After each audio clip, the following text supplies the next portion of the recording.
आगामी महापालिका निवडणुकीमध्ये स्वबळावर उतरण्याचे स्पष्ट संकेत उद्धव ठाकरे यांनी अंधेरीतल्या मेळाव्यामधून दिलेले आहेत। शिवसेना प्रमुख बाळासाहेब ठाकरेंच्या जयंतीनिमित्त मेळावा पार पडला आणि यावेळी उद्धव ठाकरेंनी घणाघाती भाषण करत भाजपासह एकनाथ शिंदेंवर जोरदार निशाणा साधला।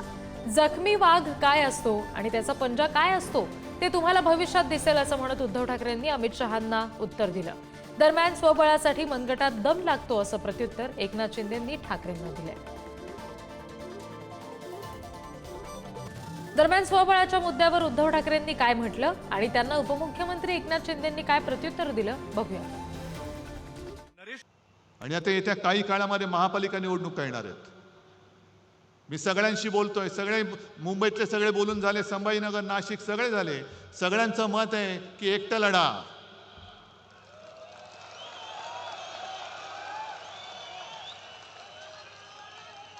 ताकद आहे। अमित शहाना जागा दाखवणार आहात? ठीक आहे, अजून निवडणूक जाहीर झालेली नाही, पण मला तुमची जिद्द बघू द्या, तुमची तयारी बघू द्या।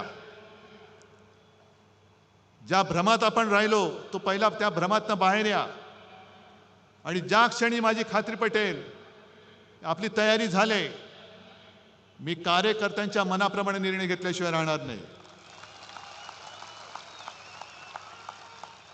पण या वेळेला मला सूड उगवून पाहिजे। सूड सूड आणि सूड, होय सूड। जो महाराष्ट्राच्या पाठीत वार करतो, जो मराठी आईच्या कुशीवरती वार करतो, तो गद्दार आणि त्या गद्दाराचा वरद हस्त मला महाराष्ट्रामध्ये दिसता कामा नये। आणि जर तुम्ही सगळे शपथ घेऊन सांगत असाल तर जेव्हा वेळ येईल तेव्हा मी एकटा लढण्याचा निर्णय नक्की घेतल्याशिवाय राहणार नाही।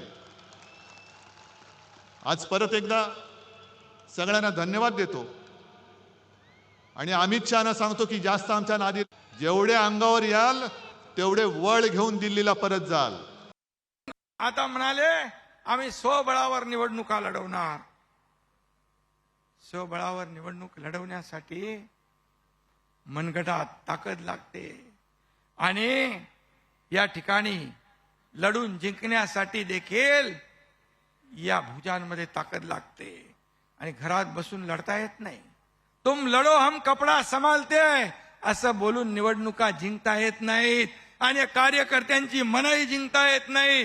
त्यासाठी कार्यकर्त्याबरोबर रस्त्यावर उतरून काम करावं लागतं, फील्डवर उतरून काम करावं लागतं, त्यांच्या सुखदुःखात समरस व्हावं लागतं।